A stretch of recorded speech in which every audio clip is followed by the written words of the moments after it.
శ్రీమాత్రే నమః. 28వ తారీఖున గ్రహణం కూడా ఉంది కదమ్మా, వరలక్ష్మి అమ్మవారి వ్రతం చేసుకోవచ్చా అని చెప్పి చాలా మంది అడిగారు.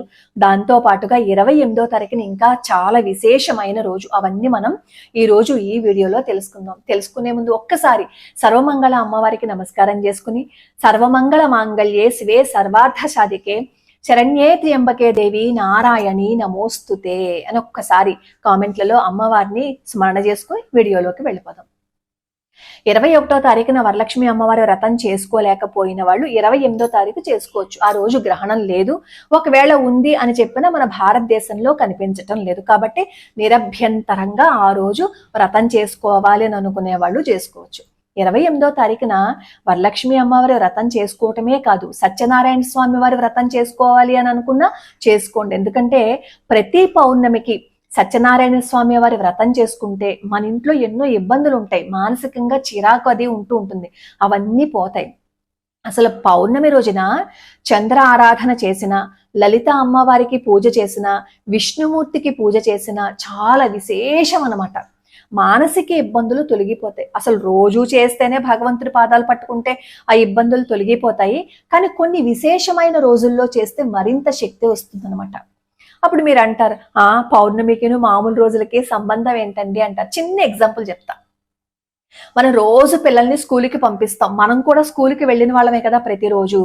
కానీ శనివారం వచ్చేసరికి ఏం చేస్తాం, అబ్బా శనివారం స్పెషల్, ఎందుకంటే ఆ రోజు రంగు బట్టలు వేసుకోవచ్చు కాబట్టి చక్కగా తలండా స్నానం చేసి చక్కగా తయారయ్యి మంచి బట్టలు కట్టుకుని వెళ్తాం. అలా వెళ్ళినప్పుడు ఎంత ఉత్సాహంగా ఉంటుంది, ఎంత ఆనందంగా ఉంటుంది, కళకళలాడిపోతూ ఉంటుంది కదా.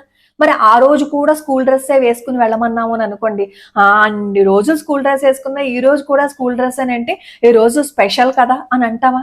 మరి మనం వేసుకునే బట్టలకే స్పెషల్ అని అనుకుంటున్నప్పుడు నిజంగానే స్పెషల్ అంటే భగవద్ ఆరాధన ఇంకా ఆ శక్తి ఉన్న రోజుల్లో మనం పూజ చేస్తే మరింత సౌఖ్యంగా ఉంటుంది, మరింత ఆనందంగా ఉంటుంది. ఎప్పుడైతే మన మనస్సు ఆనందంగా ఉంటుందో, ఎప్పుడైతే మనం సంతోషంగా ఉంటామో మన బుద్ధి సక్రమంగా పనిచేస్తుంది.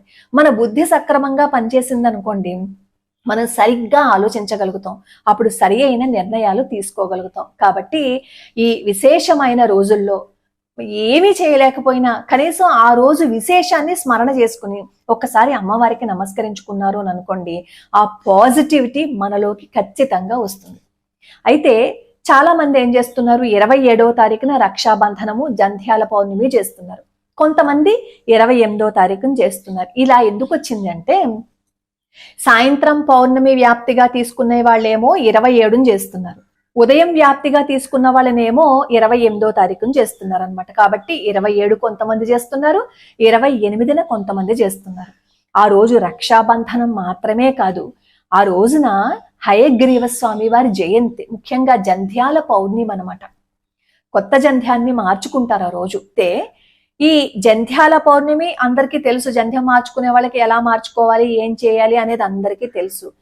ఆ రోజు రక్షాబంధనం కూడా మనలో ఏమనుకుంటామంటే, రక్షాబంధనము అంటే సోదరి సోదరుడికి కట్టేది అని అనుకుంటాం. కాదు, మనం ఎవరి క్షేమాన్ని అయితే కోరుకుంటున్నామో ఆ క్షేమం కోరుకునే వాళ్ళకి కట్టచ్చు. అంటే నువ్వు నీ స్నేహితురాలి క్షేమం కోరుకుంటున్నావు అంటే నువ్వు నీ స్నేహితురాలికి కట్టచ్చు. ఒక భార్య భర్తకి కట్టచ్చు, భర్త భార్యకి కట్టచ్చు, అక్క చెల్లికి కట్టచ్చు, అన్న అన్నయ్యకి కట్టచ్చు, ఎవరు ఎవరికైనా ఈ రక్షాబంధనాన్ని కట్టచ్చు అనమాట. ఇంద్రుడికి సచీదేవి కూడా రక్షాబంధనం కట్టింది అని చెప్తారు. కాబట్టి భార్య భర్తకి కూడా కట్టచ్చు, భర్త భార్యకి కూడా కట్టచ్చు. అసలు శ్రావణ పౌర్ణమి రోజున ఆర్ఎస్ఎస్ కార్యకర్తలు, రాష్ట్రీయ స్వయం సేవక్ సంఘ్ కార్యకర్తలు ప్రతి ఇంటికి వచ్చి తలుపు తట్టి మరీ మనతో బంధాన్ని కలుపుకుంటారు. నీ క్షేమం నాకు కావాలి అని, నువ్వు నాకు రక్ష, నేను నీకు రక్ష, మనిద్దరం దేశానికి రక్ష. చూడండి, ప్రతి దాంట్లోనూ దేశం కోసం ఆరాట పడిపోతూ ఉంటారు ఈ ఆర్ఎస్ఎస్ కార్యకర్తలు. అసలు బంధమే ఉండదు, సంబంధమే లేదు, కానీ రక్షాబంధనం పేరుతో ఒక బంధాన్ని ఏర్పాటు చేసుకుని మనందరం ఒక్కటే, మనందరం ఈ దేశం కోసం పోరాడాలి అని చెప్పి ఎటువంటి స్వార్థము లేకుండా ఇంటింటికి వచ్చి బంధం కడతారనమాట. ఆ బంధనం కడితే బంధంగా మారి మనందరం కలిసి దేశానికి పని చెయ్యాలి అనేది వాళ్ళ కోరిక, మన కోరిక కూడా.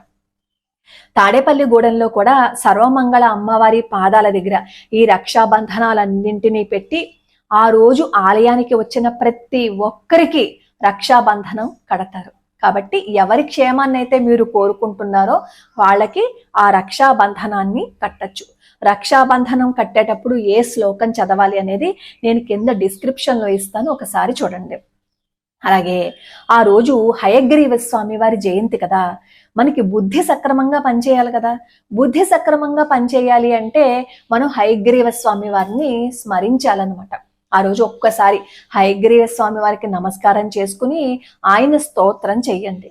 ఈ హయగ్రీవ స్వామి వారి స్తోత్రం కూడా మేము పద విభజనతో రోజుకో శ్లోకం ఛానల్లో అప్లోడ్ చేసాం. ఒకసారి ఆ ఛానల్లోకి వెళ్తే అందులో లలితా సహస్రనామ స్తోత్రము, విష్ణు, తిరుప్పావై, సుందరకాండ, భగవద్గీత, కనకధార స్తోత్రము, ఆదిత్య హృదయము, ఇంకా ముకుందమాల, శివ సహస్రనామ స్తోత్రము, లక్ష్మీ సహస్రనామ స్తోత్రము, ఇలా ఎన్నో శ్లోకాలు, స్తోత్రాలు సమయంతో సంబంధం లేకుండా మీకు ఎప్పుడు కుదిరితే అప్పుడు వినేటట్లుగా మేము అందులో అప్లోడ్ చేశాము, ఒకసారి చూడండి.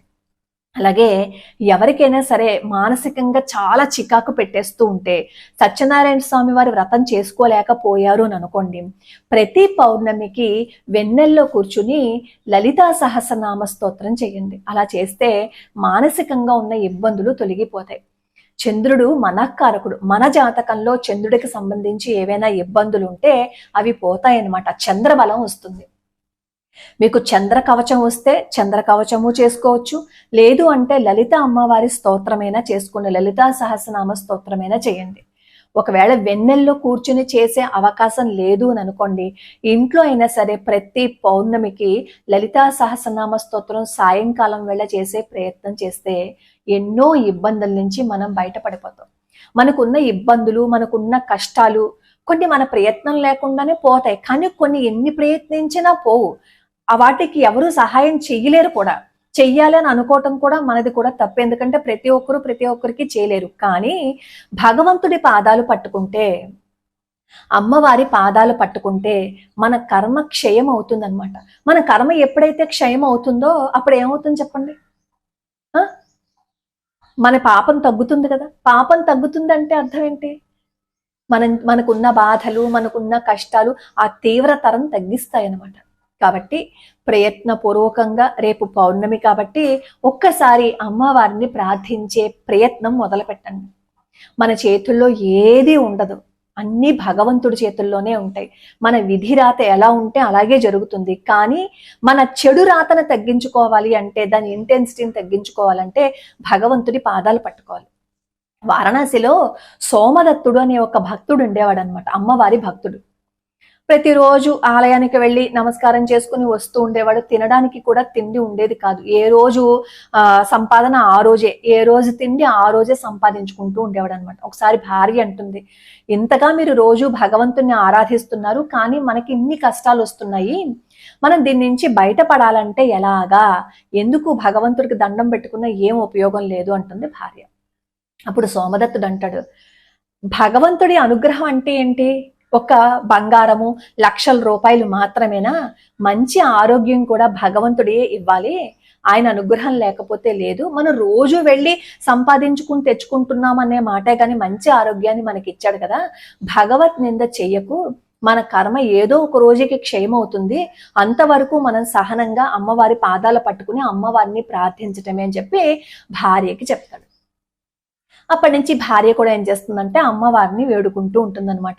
అమ్మ, నేను నా భర్తను అపార్థం చేసుకున్నాను, నాకు లక్షలు కోట్లు అవసరం లేదమ్మా, నీ మీద భక్తి ఎప్పటికీ తరిగిపోకుండా, నిన్ను నిందించేంత స్థితికి దిగజారిపోకుండా నన్ను కాపాడమ్మా అని చెప్పి భార్య కూడా అమ్మవారిని ప్రార్థిస్తూ ఉంటుంది. కాలక్రమంలో వాళ్ళకి ఉన్న ఆర్థిక ఇబ్బందులన్నీ తొలగిపోతాయి. అసలు ఒక పూట తినడానికే తిండి లేని ఆ కుటుంబం రాను రాను ఒక 10 మందికి తిండి పెట్టే స్థితి వరకు వచ్చిందనమాట. అంటే మనం సహనంగా మన ప్రయత్నం మనం చేస్తూ భగవంతుడి పాదాలు వదలకుండా భగవంతుడి పాదాలు పట్టుకుంటే మన కర్మ క్షయం అవుతుంది. మనకి కూడా మంచి రోజులు వస్తాయి.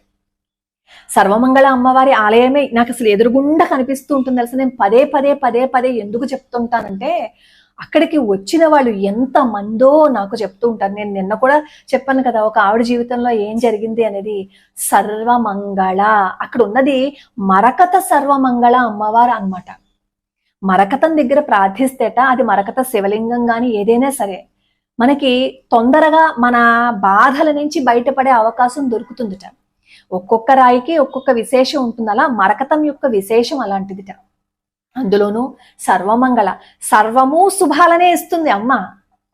కాబట్టి మీకు ఎవరికైనా వీలుంటే కాదు, వీలు చూసుకుని ఒక్కసారి సర్వమంగళ అమ్మవారి ఆలయానికి వెళ్ళి, అమ్మ మాకు కష్టం ఉందమ్మా, ఈ కష్టంలో కూడా నేను నిన్ను వదిలిపెట్టకుండా నీ పాదాలు పట్టుకునే యొక్క శక్తి నాకు ఇవ్వమ్మా అని అమ్మవారిని ప్రార్థించారు అని అనుకోండి, అమ్మవారి అనుగ్రహం మనకి వస్తుంది. ఎప్పుడైతే అమ్మవారి అనుగ్రహం మనకి ఉందో మనకి ఇంకా కష్టాలే ఉంటాయి చెప్పండి. అమ్మవారి గొడుగులోకి వెళ్ళిపోతే అమ్మే మనల్ని జాగ్రత్తగా చూసుకుంటుంది. అమ్మవారి ఆలయానికి వెళ్ళాలి అని అనుకుంటే తాడేపల్లిగూడెం చిన్న వంతెన అనమాట, ఏలూరు రోడ్లో ఉంది. మీకేమో తాడేపల్లిగూడెంలో దిగిన తర్వాత శంకర మఠం ఎక్కడుంది అంటే ఎవరైనా చెప్తారు. సర్వమంగళ అమ్మవారి ఆలయం ఎక్కడుంది అంటే ఎవరైనా చెప్తారు. అక్కడ ప్రతి మంగళవారం నవావరణ అర్చన జరుగుతుంది. ప్రతి నెల మాస శివరాత్రికి అభిషేకం కూడా జరుగుతుంది. మీరు మాస శివరాత్రికి స్వయంగా అక్కడికి వెళ్ళి పాల్గొనాలి అని అనుకుంటే వెళ్ళొచ్చు. లేదు అంటే ఆన్లైన్లో వైశాఖి యాప్ ద్వారా 216 రూపాయలు ద్రవ్య సమర్పణ చేస్తే మాస శివరాత్రికి మీ గోత్రనామాలు చదివి అక్కడ అభిషేకం చేస్తారు. మీరు పంపించే ద్రవ్యం మీ గోత్రనామాలు చదివి అభిషేకం చేయటమే కాదు, అక్కడ వేద విద్యార్థులకి ఉపయోగపడుతుంది అనమాట. లోక కళ్యాణార్థం మనకి పుణ్యము పురుషార్థము రెండూ కలిసి వస్తాయి అంటారు చూసారా, అలా మనం పంపించే ద్రవ్యం మీరు చేయించుకునే అభిషేకం మాత్రమే కాదు, ఈ వేద విద్యార్థులకి గో సేవకి కూడా ఉపయోగపడుతుంది. కాబట్టి ఎవరైనా ద్రవ్య సమర్పణ చేయాలని అనుకుంటే నేను కమ్యూనిటీ పోస్ట్లో వివరాలన్నీ పెడతాను, స్కాన్ చేసి ద్రవ్య సమర్పణ చేసుకోవచ్చు. లోకా సమస్తా సుఖినో భవంతు, సర్వే జనా సుఖినో భవంతు.